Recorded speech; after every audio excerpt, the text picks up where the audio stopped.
Hi, Florette here with Ink on 3. Thanks for joining me.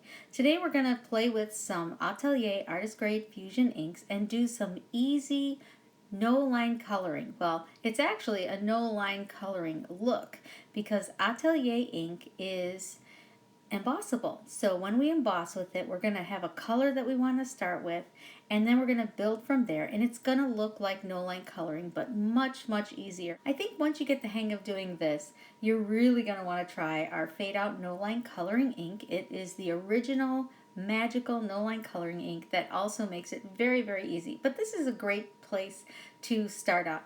If you're already someone who no line colors, you might enjoy this too because it's just a lot of fun and really easy.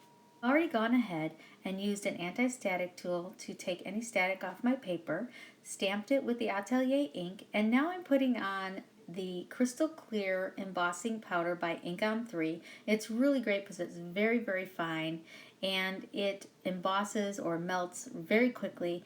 And now we're going to have these great embossed lines with the orange color, which is going to be the main color of our image and going to give us that no line coloring look, but we're really not going to have to work real hard.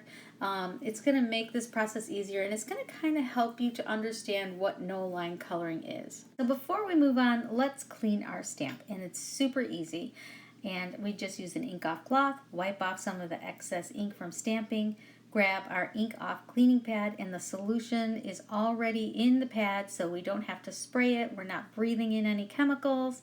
And look at that, we've already removed most of the ink, and then we're just going to take our ink off cloth and remove the rest of the cleaner and the ink, and it's also going to condition your stamps and keep them in great condition for years and years to come. Super easy, and you'll enjoy cleaning your stamps because usually you don't want to do it, but now you will. And you can see how clean it is so quickly, and we're ready to move on to the next step. So I used the Marigold Orange Atelier Artist Grade Fusion ink, embossed with it. Now we're going to use that same ink to watercolor with. One of the things I love about Atelier ink is that I can watercolor with it, I can emboss with it, I can also blend with it and stamp with it. There's just so many things, and that's why it's called Atelier, the artist workshop. Let's get to the fun part of actually watercoloring this beautiful flower in. So I'm going to start very light and then work my way to the darker, deeper tones. And I find it much easier if you start lighter and work your way to the darker color. Sometimes if you start dark right off the bat, you're going to struggle a little more. So I'm zooming in to show you exactly what I mean. So to start, I just dipped my paintbrush in some water. I then dabbed off that water because we don't want a very wet paintbrush. We want it to be just barely damp. Then I dip into the ink, and I'm going to start by just putting the color at the base of my petal and then maybe around the edge. Then I'm going to clean off my brush, dab it again, and then just go to the very edge of the color and pull it into the white section because you want to keep a little of that white area to give nice, beautiful highlights. We're going to go around and do the same things to all the petals. And I think I forgot to mention what I was using as a palette. I actually have a white slick tile, and I think it works great for just putting your inks on there and grabbing them. And when you put your ink on the tile, you're going to be working with the lighter tones of the ink, helping you to color this and making it much easier. But there's so much pigment in this ink that you'll see it's very beautiful and vibrant and easy to color with. We're going to do the same thing around the entire flower. I've sped it up a little bit since you have seen it, how I did it in the very beginning in real time. I didn't speed it up much because I still wanted you to get a really good grasp of how this process works. So we're going to go around the entire flower, starting with a medium tone at the base of the flower petals and then a little bit at the top, leaving a white space in the middle, and then cleaning our brush and pulling the color inward, still leaving a beautiful highlight. If you were to use less water with this ink, you're going to get a little deeper tone. But what we're going to be doing is going around doing it this way, very nice and light, and then build our colors up as we go along to get those deeper shades and to get that real gradation of color, and it's just going to be really pretty doing it this method and a lot easier and great for beginners. So next I'm going to grab a yellow. It's the bee sting yellow, and I'm going to add it right at the edge of the marigold orange and the white. So it's right at the edge of both of those, and it's going to give us some nice dimension, and it's just going to blend beautifully. You can see I'm going around this flower very quickly. I'm not worried too much. I'm just kind of putting it on.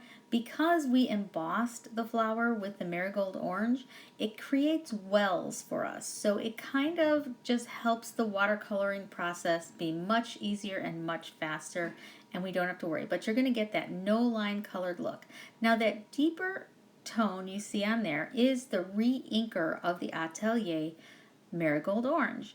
The Reinkers are actually also a watercolor, and it's going to give us the deepest, darkest tone of that ink. And I'm going to have all the products you see listed below in the description. So when you use the Reinker watercolor Atelier, you're going to shake it up real good. There's a metal BB in there to help you shake it up. And I'm just dipping the very, very tip of my brush in it. I'm barely touching it, and look at all that deep, rich color. I'm then going back into the base of the petal and the edges, just like we did in the beginning. And then I'm cleaning off my brush with some water, clean, clear water. Then I'm going to dab it off on my ink off cloth or a paper towel or something like that. And I'm going to go on the very edge of that deep, dark color, not all the way to the base, at the edge, and then pull it away from itself to shade it, and it kind of gives it that nice gradation that you're looking for. Another thing that's really great about the Atelier Reinker watercolor is all I need is a tiny little drop, and I can either put that in some sort of palette. I have it on my tile. I can even set that aside and use it again later. If it ever dries out, I just dab it with a little water and it will rehydrate and be ready to use again. So there's no waste either, but look at that rich, rich color and deep tones we're getting. And you can see the flower really starting to pop. And remember, those lines are there creating the wells so that we stay in the lines without even hardly trying. So this is kind of, like I said, a way to get yourself familiarized with no line coloring, because it's kind of give you the idea of how to do it. And with no line coloring, there is lines. It's just you're going to have deeper colors and lighter colors, and it's going to form the image. So this is a really great way to get started doing it. The other thing you'll notice with the Atelier Artist Grade ink is the layering abilities. I can layer this, and as I layer it, I get deeper, darker colors.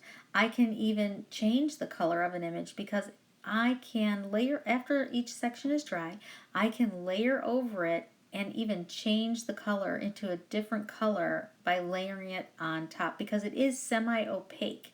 But the beautiful thing about this ink is most of the time when you have a semi-opaque or opaque ink and you add water to it, most of the time it will get chalky looking. This ink is going to stay very vibrant and pretty, and it's just going to look gorgeous. It's going to be bright and beautiful with no chalky or any kind of patina. It's going to look like a beautifully watercolored piece, but the colors and the way the ink is formulated, it also is very forgiving. So if you get watermarks and things like that after it's dry, you can go back and blend those out. So it's an extremely forgiving ink as well. So for beginners, it really is fabulous, because sometimes with actual watercolors, you get those water spots, or the colors will start to get muddy, or it will start to pill your paper. This ink was going to stay on top of your paper and give you time to rework it. Even after it's dry, you can go back and rework it again and blend things out to get them to where you like it. And look at how pretty that turned out. We got lights, we've got darks. It's very bright and pretty, and it's dry in this section. And I'm just going to fussy cut it out because this is a very easy image to cut out. Lost a tiny bit of footage when I colored the inside of my flower. I just used the Twiggy Brown, and then I did the same method to color and stamp the leaves. So now let's go on to the next section of this card. So I'm grabbing here the Atelier Goddess Green with a blending brush. These are the Picket Fence Studio brushes, and I just blended a little spot of yellow and then a little bit of green, and now I'm going to grab a die cut and lay it in wherever I want, grabbing both colors, and die cut that out. And I'll be showing you that a little bit later. This ink is so versatile, I can even create my own pattern paper. So I'm going to just ink drag it across my paper and get these beautiful bright yellow lines with the bee sting yellow. Now my ink pad has been used at shows and stuff, so it's getting a little to the point where I need to re-ink it, but normally it's just going to be super, super juicy. And look at that beautiful paper to go with our flower. So I die cut out a circle, and I'm just going to pop that on the front, and I've already cut out all my pieces. And look at to the left there, you can see the thank you that we die cut earlier from ink blending. Isn't that so cool? There's so many things we can do here, and we have colored that very easily to the no line coloring look, and I'm added some foam tape, and I'm just going to pop that on. I'm going to grab my leaves, figure out where I want to put them, and then I'm just going to trim them because I have the foam tape there, and then tuck them under my flower and glue those down. Art is turning out so beautifully, and it's really a great technique if you want to create a card really quick and easy. Even for someone who's advanced, I think you'll love this technique, but especially for beginners, to get your hand and feel what no line coloring is and how to do it. So now I'm grabbing a little liquid pixie dust. Oh my gosh, I love liquid pixie dust. I don't think I can do a card without liquid pixie dust now. I'm just taking it, I put a little drop on my mat, and then I'm painting it directly on the die cut that we ink blended. And look at that shimmer. It's super easy to do and is such a great effect. What I love about liquid pixie dust is it's so versatile. So for this, I'm painting it on, and then you're going to see in a little while we'll splatter it on, but you can fill a water brush pen with it. You can do so many things, or just put it like on some of the sections of your petals. There's just so much fun you can do with liquid pixie dust, and it's just so much shimmer. I put it on pretty much every card I make. Once my thank you was dry from the liquid pixie dust, I put a little glue on the back, used a scratch piece of paper to push it down, and look at that. But now I'm going to use the liquid pixie dust again to splatter it. I decided I needed a little more shimmer, so I just used another piece of scratch paper just to cover up some of the sections I did not want to sparkle, but I wind up pretty much putting it all over the card because it just is so pretty. I just kept it off the flower this time, which is unusual because usually I almost always shimmer my flower, but this time I decided to shimmer the whole background, and I put it over the flower again because I decided that one little section needs just a little more shimmer. I hope you'll give this fun no line coloring effect a try, and it gives you more courage to try the fade out no line coloring ink and do some actual no line coloring. Thanks again, and I hope you'll hit the subscribe button. Bye bye.